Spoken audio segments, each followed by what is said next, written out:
Assalamualaikum warahmatullahi wabarakatuh. Selamat pagi Ananda Ibu semua. Semoga kita selalu dalam keadaan sehat. Nah, hari ini kita akan melanjutkan pembelajaran tematik kita di tema 1 hidup rukun, subtema 4 hidup rukun di masyarakat, pembelajaran kedua.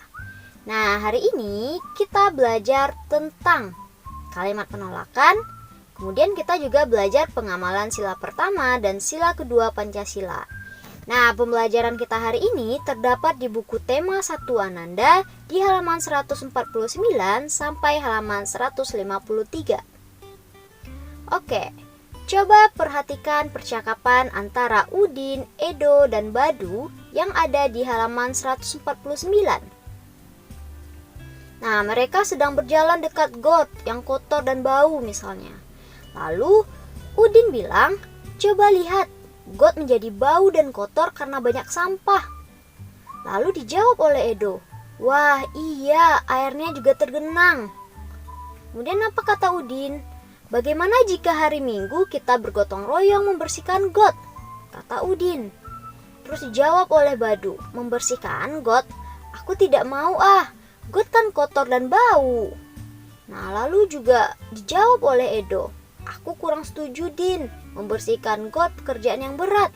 Kita sebagai anak-anak belum bisa melakukannya." Lalu Badu menjawab, "Betul, Din. Sudah, biarkan saja." Nah, lalu dijawab lagi oleh Udin, "Tapi got yang tersumbat dapat menyebabkan banjir. Sampah akan menyumbat aliran air sehingga akan meluap ke jalan." Nah, lalu si Edo memberikan usul. "Bagaimana jika kita mengusulkan kepada RT untuk mengajak seluruh warga bergotong royong? Kita bisa ikut membantu pekerjaan ringan, misalnya membuang sampah yang dikumpulkan." Nah, lalu si Udin setuju. Udin bilang, "Aku setuju doh." Begitupun dengan Badu. Badu bilang, "Aku juga setuju jika demikian. Aku juga bersalah karena membersihkan sampah ke got." Nah, jadi ini adalah percakapan yang terjadi antara Udin, Edo, dan Badu. Nah, dari percakapan tersebut, kita dapat mengetahui mereka mengusulkan kepada RT untuk mengajak seluruh warga untuk bergotong royong. Atau nama lain dari gotong royong itu adalah kerja bakti.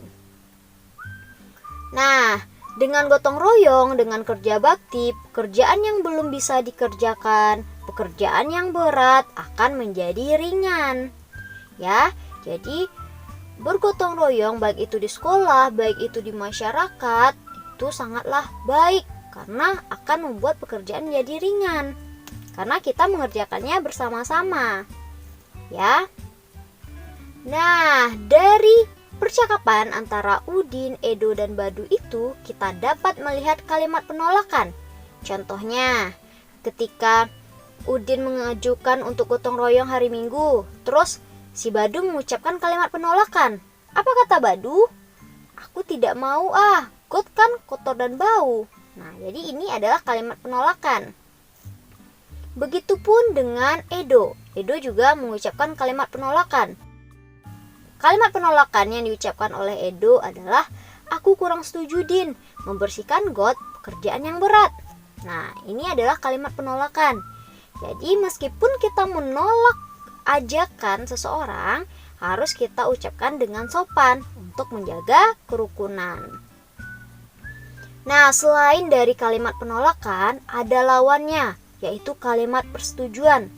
Kalau kalimat penolakan kita menolak ajakan, kalimat persetujuan kita menyetujui ajakan seseorang. Contohnya, ketika Edo memberikan saran untuk mengajak seluruh warga untuk melakukan gotong royong, terus Udin setuju. Udin mengucapkan kalimat persetujuan yaitu, "Aku setuju do." Kemudian lagi, begitupun dengan Badu, dia juga setuju. Apa kalimat persetujuan yang diucapkan oleh Badu? Yaitu, "Aku juga setuju jika demikian." Nah, jadi ini adalah kalimat persetujuan. Selanjutnya, tibalah di hari warga bergotong royong membersihkan got. Nah, anak-anak karena pekerjaan membersihkan got itu berat, mereka membantu memungut sampah yang tercecer. Nah, ketika melakukan gotong royong, si Lani dan keluarganya dia meminta izin. Dia terlambat datang karena mereka pergi ke gereja terlebih dahulu. Jadi mereka pergi ibadah dahulu. Nah, Pak RT itu mengizinkan, tidak apa-apa. Nah, sikap ini mengamalkan Pancasila. Yaitu sila keberapa? Yaitu sila pertama, yang bunyinya ketuhanan yang Maha Esa. Ada contoh lain lagi dari pengamalan sila pertama. Salah satunya yang tadi, yaitu memberi kesempatan orang untuk beribadah. Orang Kristen beribadah ke gereja, orang Muslim, orang Islam itu ke masjid, dan sebagainya. Kemudian contoh lain yaitu beribadah sesuai dengan agama masing-masing. Nah, misalnya kalau orang Islam dia sholat, kalau orang Kristen ke gereja untuk ibadah. Nah, gitu ya. Nah, contoh selanjutnya adalah kita berdoa sebelum rapat RT. Jadi kalau di masyarakat itu kan ada rapat RT. Nah, pengamalan sila pertama dapat kita wujudkan dengan berdoa terlebih dahulu. Sama dengan belajar, kita berdoa terlebih dahulu. Jadi ini merupakan pengamalan sila pertama dari Pancasila. Selanjutnya, di masyarakat kita juga bisa mengamalkan sila kedua. Sila kedua itu bunyinya kemanusiaan yang adil dan beradab. Lambangnya itu rantai. Contoh yang pertama adalah mengizinkan orang untuk beristirahat. Kemudian kita membantu orang lain yang terkena bencana. Dan yang terakhir, kita bersikap baik kepada semua orang. Nah, semua ini adalah contoh dari pengamalan sila kedua Pancasila. Nah, Ananda sudah mengetahui ya pengamalan dari Pancasila, sila pertama, sila kedua, begitupun juga dengan kalimat penolakan. Sekarang, untuk melatih pengetahuan kita, silakan dikerjakan tugasnya. Tugasnya yang pertama yaitu membuat kalimat penolakan. Misalnya, ayahmu lagi tidak bisa ikut rapat karena sakit.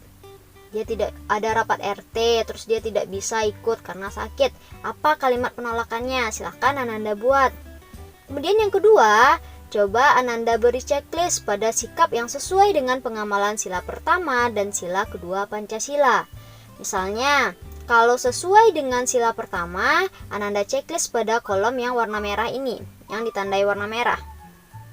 Kalau sesuai dengan sila kedua, Ananda checklist pada kolom yang berwarna hijau ini. Ya, semoga dapat dipahami.